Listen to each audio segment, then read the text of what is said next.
Okay, so hi, my name is Vladimir Cordier. I'm head of projects for European operations at Sharp.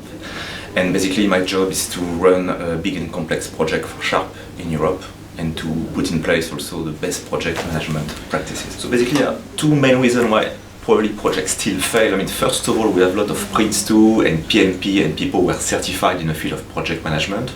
We have a lot of templates available, so with all that knowledge, it should go fine. But as we know from our day-to-day job and from what we see in the press, still a lot of problems with project going wrong, so there's something missing. So from experience, it looks like what's really missing is the fact that, first of all, the project manager are lacking soft skills, because it's not only about having the technical and know what to do, it's how you do it. And this is not being taught anywhere, really in a proper way. And also what's missing is the project team are not educated, they don't understand what the project manager should do. They think they know, but sometimes they don't. And then there's that communication problem and that soft skills problem, which basically kind of like stops and put things into jeopardy. And in my opinion, and from what I've seen, I think this is what is really the problem, still the missing link at the moment. So basically, I mean, I've had that question for the last 10 years I've been doing that job, and as I couldn't find the answer, I spent 4 years writing a book about it, and it's called The 50 Golden Rules of Project Management. It's very simple, it's 72 pages, and there are 6 categories which kind of like summarizes the soft skills. There's also like some hard skills, technical skills, but mainly it's what the people, project manager should do in all of those categories to work well with the project team around them and to use the technique, those skills and those certifications to make projects successful. So the first category we've got is called timing and money rules. So here, if I take one of the rules out of the 5 rules we've got in that category, it's avoid being told your project end date and your budget. It's a classic. You go to a senior executive, you say, I want that project done by that time with that budget. When in reality it works the other way around. You go and speak to all the people who have to deliver that project, and you, as the project manager, you come back with your team to the person who asked for the project and you say, well, we've done due diligence, this is how long it's going to take, this is how much it's going to cost. Sometimes it meets the requester expectation, sometimes it doesn't.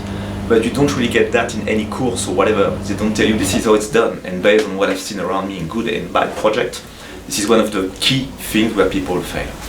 So the second category is called planning and scoping rules. And here you've got 10 rules. And one of the rules, for example, that you will find in that category is called never assume. I mean, here again, a classic, you go in any project and when something goes wrong, you say, oh, I assume that Bob was doing it, or I assume it was, well, never assume in a project. Project is about projecting yourself in the future, work with your people to understand what's going to happen. So if something is unclear, don't assume, ask the question, find out who is doing it, find out if you have never missed anything. I've got a project going live next week, for example. I'm still every day sending a checklist to people. Have we missed something? Is there something which is going to come out of the blue and put the project into jeopardy? Even though we've been working on it for months, still something I still found this morning again, something we've missed. So it's really a collective work because it's something we've never done before, so never assume, always challenge. So the category 3 is what I've called the doers rule, get things done. And in that one you've got like 12 rules, and here again it's something which I've barely seen being taught or spoken about in any course or classes I've been going through. And one of the examples is, for example, get out of your comfort zone. It's one of the rules. What does it mean? You've got, for example, I've come from a telecom background and I've got people who got like program manager title, very senior. They are very good at delivering those kind of telecom projects. You take them, put them in work on a tax or finance project, they will be totally lost. So they are not really a project manager, because project manager, in my opinion, should be able to work on any type of project. And to do that, you have to be able to get out of your comfort zone. So what I would recommend to project manager, every now and then, force yourself. Work on a project that you are not used to. Learn something. Be a beginner again. Put yourself in the shoes of people who have to work with you for the first time and don't know what to do. Always challenge yourself. I think this is the way to improve yourself and to improve the way you deliver a project. So the next category is called quality rules, and that one is being taught in a lot of course and certificate, and we've got only 6 rules in that one. But it's very hard to basically focus on quality. If you've noticed, once you start a project, quality goes out of the window. People are just in execution, and we forget about the quality. It's all driven by deadlines, and sometimes we cut corners. So one of the basically rules which is being taught, but here it's very important, and that's what I've put in the book, you need to have approval gates, for example. So at every key stage of the project, before you go to the next stage, You gather all your sponsors, the people doing the work, and say, guys, have we done the thing we thought we wanted to do? Yes, no, okay, now we can proceed to the next step. And that lack of control is missing a lot because we've got pressure to deliver. We've told the press, we've told the boss, we've told the customers it's going to be done. Don't fall in that trap. That's why I've put that rule in there again. So the next category is called people in communication rules, and in there you've got 11 rules. It's quite a lot. And here it's back to what we were saying at the start. Project manager is not a tool. You can't manage project with a tool.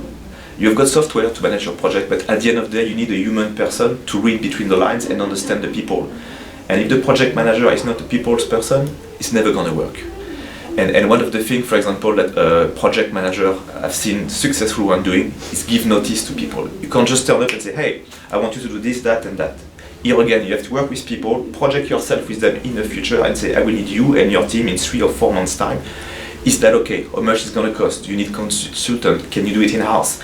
And by putting them, you put them in a comfort zone, they feel comfortable, they won't say no. And then you will be fine. If you come to people and I've got like that dictatorship style of saying, I want you to do this now, my team do it in a week, you will do it in a week, it's never going to work. So here again, educate your sponsors, take time, give notice to people, you've got much more chance to succeed, to identify the problems before they happen. So, and the last category is called housekeeping rules. Here again, we talk about those rules in some project courses and certification, but here again, it's important they've got their own category.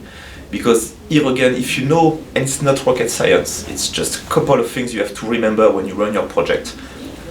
Keep your house in order, but also it's an approach to how you keep your house in order. And one of the examples of the rules that we've got, for example, is to frequently step back and analyze your project. Because we are so much rushing documents and stuff. Step back and usually do it on the Friday when you do your status report for everyone and say, okay, are we still doing the right thing? Am I doing basically, is my house still in order? Am I still doing what I'm supposed to do? Or am I under so much pressure and doing so many things that I'm losing my eyes off the ball? So here again, it's all about what a human being, the project manager as a human can do to think and look at everything, because there's no one else who is doing it. People just believe in the project manager and do whatever he says or expect him to get things done. That's why step back every week for 1 hour, even though you're super busy, allow 1 hour for yourself, do your status report, and basically see if are we still doing the right thing? Am I not being pushed into something I'm not supposed to do? Okay, so as we said at the start, project failed because there's too much reliance on someone coming with a nice CV, Prince2, PMP, I've got my templates, I've worked for big companies and stuff. This is not enough. People who are very good, you will see, have stayed for a long period of time, they've moved project, they've moved department, they've gone up in terms of salary and stuff, and people want them. So this is really what you should look for. And usually those people are good because they've got soft skills. So make sure they not only have got certification and come with templates and big names on their CV, make sure as well they come with the soft skills and they are being recognized by their peers. And secondly, make sure that when you basically start project, make sure that the people who are part of the project are educated. Have a kickoff meeting, for 3 or 4 hours, let the project manager explain what a project is to the people who are working with him and with whom he's going to basically build that plan and project himself in the future. If they don't understand why they are in there, it will not succeed. They will still have got a different expectation, and at some stage it's going to clash. So basically use that book, please, the 50 Golden Rules of Project Management. Okay, it's available on any good Amazon web shop. Read them, 2 paragraphs. Even my mother, she understands it. It's very simple. There's real life project example. I've removed the names of the people in the company because I don't want to go to jail. But you put real stuff in there. Spend 4 years working with people around the world. So please become better at soft skills and deliver successful projects.